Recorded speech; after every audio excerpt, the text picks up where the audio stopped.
C'est l'heure du 5 sur 5 de Mathieu Béliard.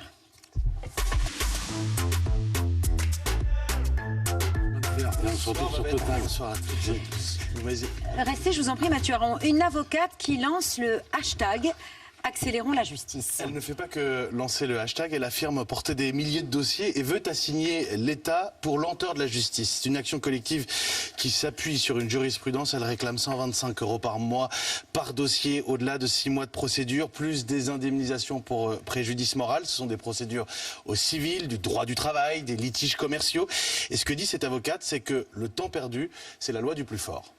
La lenteur de cette justice favorise vraiment la partie forte qui peut se permettre de gagner du temps, qui peut se permettre de payer des avocats pour alourdir le procès pour le justiciable. Et le justiciable ne peut pas compter finalement sur l'appareil judiciaire pour faire valoir ses droits dans un temps décent. Nous-mêmes, en tant qu'avocats, il nous arrive de conseiller aux clients de ne pas aller devant le juge parce que la durée est trop longue et que donc il vaut mieux trouver une solution pragmatique au problème qui est posé plutôt que d'aller espérer d'avoir une décision de justice dans un délai qui est incontrôlé.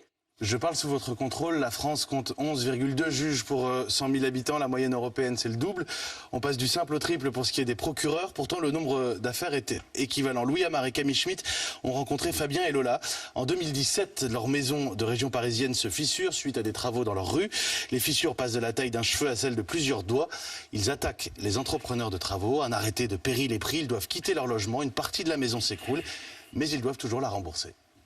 Petit à petit, c'est devenu de plus en plus dur, c'est-à-dire que le conseiller que j'avais au téléphone, avec qui je pouvais avoir une conversation tout à fait normale, c'est devenu de moins en moins sympathique. Et après, c'était plutôt une mise en demeure, inscription sur les fichiers de la Banque de France. Après, on rentre dans une spirale où on se retrouve avec des saisies d'huissiers très régulières. On va recevoir un courrier d'huissier qui va nous rappeler qu'on doit ce solde de un peu plus de 200 000 €, donc qui est le reste à payer de notre crédit, et qui va prendre tout ce qui dépasse du minimum à vivre.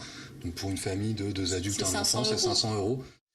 Les saisies d'huissiers sont donc interdits bancaires, fichés Banque de France. Ils payent leur maison en ruine et leur logement actuel à Bordeaux puisqu'ils ont choisi, lassés, traumatisés, de quitter la région parisienne. Pour que leur dossier soit jugé, ils attendaient un rapport d'expertise en 2018.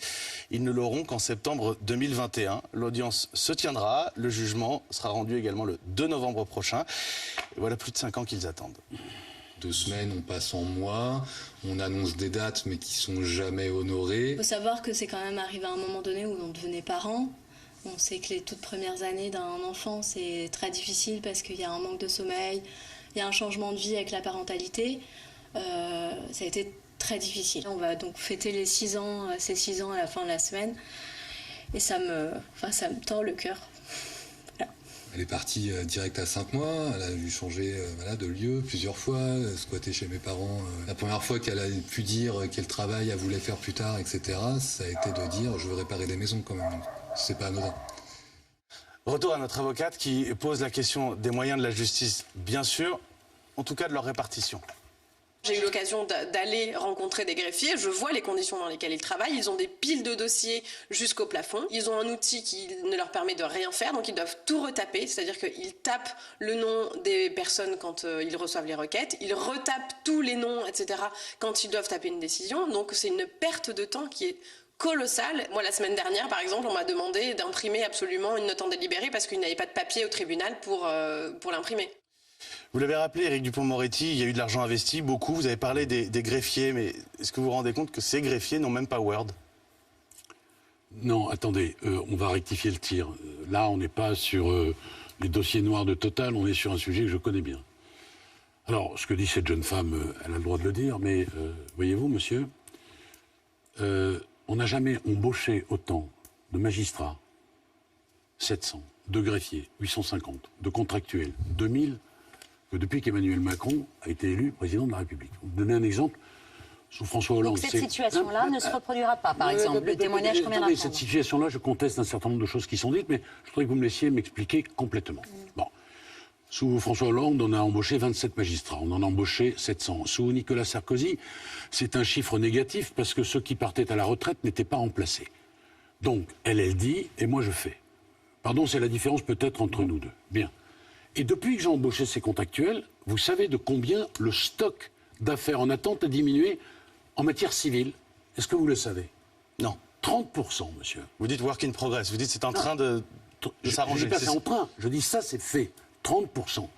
Et dans ce que nous allons faire, nous allons embaucher 1500 magistrats de plus, 1500 greffiers de plus et des contractuels encore. Tous les magistrats ont été équipés d'ultra-portables. En 2017, il n'y avait pas de Wi-Fi dans les tribunaux. Alors moi, je veux bien qu'elle nous dise... Vous partez peut-être de là. Je voudrais vous faire écouter un autre extrait de témoignage de ce couple. Éric, nous retrouvons Lola et Fabien lorsqu'ils nous parlent des 5 dernières années. Écoutez. Il n'y a pas eu une seule fois depuis ces 5 ans et demi, là, où derrière, on n'a pas été déçus et ça n'a pas été la chute. Au niveau des montagnes émotionnelles, là, c'est hyper dur, donc honnêtement, moi, j'en attends pas grand-chose. Est-ce qu'ils vont pas trouver encore un prétexte pour reporter l'audience, pour avoir un document qui manque, pour je sais pas quoi, il y a quelqu'un qui manque à l'appel ou j'en sais rien. Mais il y a toujours une excuse qui fait que c'est toujours reporté. Alors voilà, là on n'a pas des magistrats, on n'a pas des avocats, on a des citoyens qui vous disent en creux, on n'y croit plus à la justice française. Oui. Ce qu'ils vous disent, il n'y a aucune raison de douter de ce qu'ils disent. Je vous ai dit tout à l'heure, je ne savais pas que vous diffuseriez ce reportage, je vous ai dit tout à l'heure que parmi les plaintes récurrentes que nos compatriotes expriment à l'encontre de la justice, il y a sa lenteur. Et j'ai toujours dit qu'elle était trop lente, qu'il fallait qu'elle soit plus proche et plus protectrice. Mais quand je vous donne les chiffres, quand je vous rappelle qu'avec 2000 contractuels, nous avons réduit les stocks de 30%. Alors ça fait un peu, pardon, néo-capitalistique, le mot stock. Mais ça veut dire quoi? Ça veut dire que c'est des dossiers qui étaient en attente, qui sont aujourd'hui traités. Et donc que l'on va plus vite. Et dans le travail que je suis en train de préparer, les États généraux, on est à la dernière phase là. On a mis en place de nouvelles procédures qui vont permettre de juger plus rapidement. Donc bien sûr que je le sais, je découvre rien, monsieur, j'ai été 35 ans avocat. Donc je sais qu'il y a des procédures qui sont bien trop longues, c'est insupportable, les gens ne comprennent pas, il y a des renvois qui sont parfois demandés par des avocats, parce que tout à l'heure nous avions le témoignage d'une avocate, parfois à des fins dilatoires, il faut dire les choses complètement. C'est ce qu'ils disent. Mais bien sûr, et moi je souhaite qu'on aille plus vite, mais je vous donne déjà un certain nombre de résultats.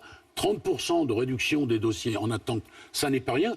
Et je vous donne les chiffres que les budgets, qui ont été notamment les miens, ont permis